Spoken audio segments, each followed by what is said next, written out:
Hello friends, welcome to Grewal tutorial. आज हम बाल्यावस्था तथा विकास यानी कि childhood and growing up B Ed first year का नेक्स्ट पार्ट करेंगे। लास्ट पार्ट के अंदर मैंने आपको बताया था कि कौन कौन सी हमारी वेरियस स्टेजेस हैं डेवलपमेंट की, जिनको जो है हमारे अलग अलग फिलोसफर्स थे, विद्वान थे, उन्होंने क्या किया था कि इनको डिवाइड कर दिया था। जैसे हमने पढ़ा था रास्क ने किस तरीके से किया, शेली ने किस तरीके से किया, या फिर हमारा जो भी ईबी होरलॉक्स थे उन्होंने किस तरीके से किया था डिवाइड बच्चों को, यानी कि किस कौन सी एज को उन्होंने क्या माना, इन्फेंसी पीरियड माना, चाइल्डहुड या एडोलसेंट या अर्ली चाइल्डहुड, लेटर चाइल्डहुड। ये सारी चीज़ें हम जो है लास्ट वीडियो के अंदर कर चुके हैं। अब हम नॉर्मल पढ़ेंगे कि सबसे पहले हमारा आता है जन्म से पूर्व की अवस्था, यानी कि जिसको हम प्री नेटल पीरियड कहते हैं। प्री नेटल पीरियड वो पीरियड होता है जहाँ पर जब बच्चा जो है जन्म लेने से पहले का जो पीरियड है उसको हम प्री नेटल पीरियड कहेंगे। यानी कि इस पीरियड के अंदर 3 श्रेणियों में इसको बांटा गया है, 3 पार्ट्स के अंदर बांटा गया है। फर्स्ट आता है हमारा डिब अवस्था, यानी कि द पीरियड ऑफ ओव्यूम। ये जो है स्थायी रूप से इसको बीज अवस्था कहते हैं, बीज अवस्था। और इसके अंदर क्या है, गर्भधारण 2 सप्ताह तक के पीरियड को इसको हम क्या कहेंगे, बीजा अवस्था के अंदर, या फिर डिब अवस्था कहेंगे, the period of ovum. Next आता है भ्रूण अवस्था। इसके अंदर जो है भ्रूण अवस्था कहते हैं, भ्रूण अवस्था कहते हैं। और इसके आंतरिक जो है 2 महीने के अंत तक भ्रूण अवस्था की आकृति मानव के रूप में धारण कर लेते हैं, यानी कि जो बच्चे का रूप होता है ना वो उसके अंदर आ जाता है। नेक्स्ट आता है गर्भस्थ शिशु अवस्था, यानी कि द पीरियड ऑफ फेटस, यानी कि यहाँ पर जो है 8 सप्ताह से लेकर 9 महीने हैं, यानी कि जब तक बच्चा जन्म नहीं लेता उस टाइम की अवस्था को हमने जो है गर्भस्थ शिशु अवस्था कहा है। नेक्स्ट आता है हमारा शेषावस्था, यानी कि इन्फेंसी पीरियड। अब इन्फेंसी पीरियड क्या होता है, ये वो पीरियड होता है यानी कि अब बच्चा जो है जन्म ले चुका होता है।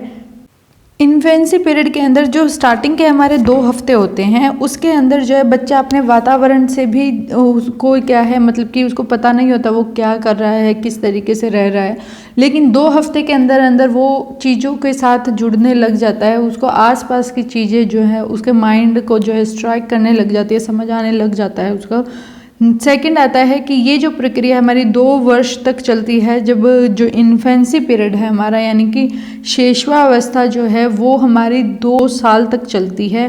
और उन 2 सालों की अगर हम बात करें तो इसके अंदर पहले के 2 हफ्ते हमारे बाहरी वातावरण बच्चा अच्छे से जाने का, और फिर जो होगा 2 हफ्ते के बाद उसकी गति जो है, वृद्धि की गति यानी कि ग्रोथ जो है वो बहुत जल्दी होने लग जाएगी। स्टार्टिंग के 2 हफ्ते हमारी ग्रोथ थोड़ी स्लो रहेगी, लेकिन बाद में जल्दी होने लग जाएगी।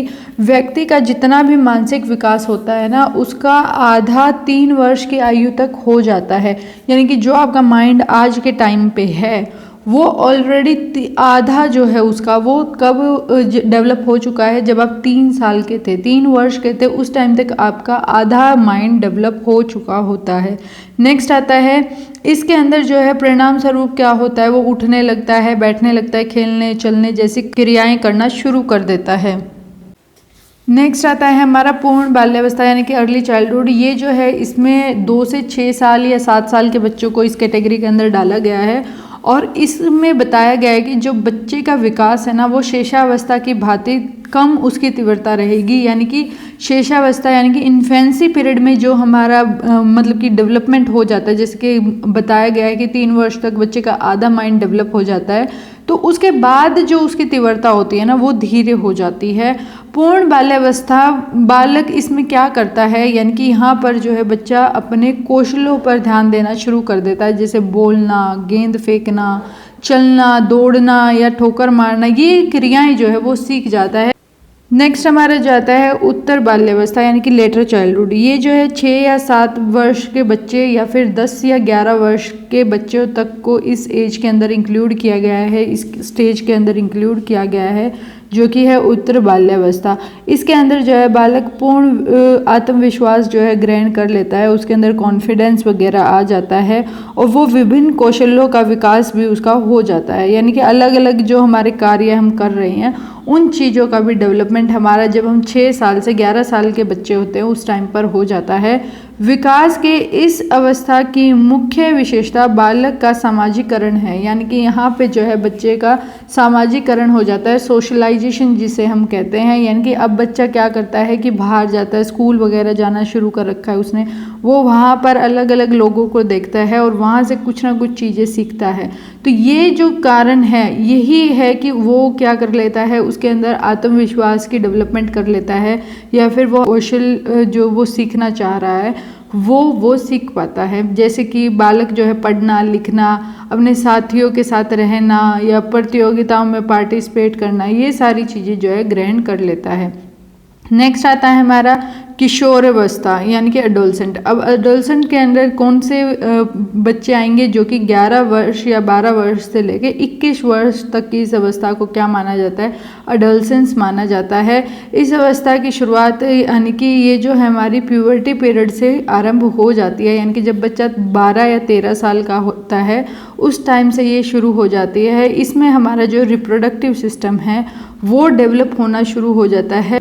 जो हम तनाव है उसकी स्थिति में आ जाते हैं। यहाँ पर हम स्ट्रेस में बहुत ज़्यादा रहते हैं इस पीरियड के अंदर, और यही जो पीरियड है वो सबसे उसमें क्या है, सबसे ज़्यादा संवेदनशीलता काफ़ी बढ़ जाती है, और इस पीरियड को हम क्या कहते हैं, एडोलसेंस पीरियड कहते हैं। फिर उसके बाद आता है अडल्टहुड पीरियड, यानी कि ये जो हमारी अवस्था होती है इसके अंदर 12 साल से लेकर 40 वर्ष के लोगों को इंक्लूड किया गया है। इस अवस्था तक पहुंचते पहुंचते व्यक्ति पूर्ण रूप से परिपक्वता को प्राप्त कर लेता है, यानी कि वो मैच्योरिटी को गेन कर लेता है।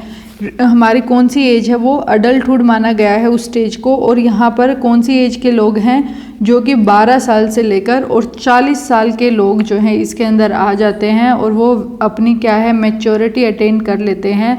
वो अपनी जिम्मेदारी या कर्तव्य या उपलब्धियों को प्राप्त करने के का भार बढ़ जाता है उनके ऊपर। जब भी बच्चा जो है अडल्टहुड में पहुंच जाता है तो उनको अपनी जिम्मेवारियां दिखने लग जाती हैं कि क्या क्या जिम्मेदारी है हमारी, क्या क्या हमारे कर्तव्य हैं, किस चीज़ को हमें करना है, क्या हमें अचीव करना है, ये सारी चीज़ें जो है बच्चा सोचने लग जाता है और उसके प्रति काम करता है। अतः उपयुक्त अवस्थाओं के वर्णन के आधार पर यह कहा जा सकता है कि विकास एक निरंतर व सतत चलने वाली प्रक्रिया है जो जीवन भर चलती रहेगी।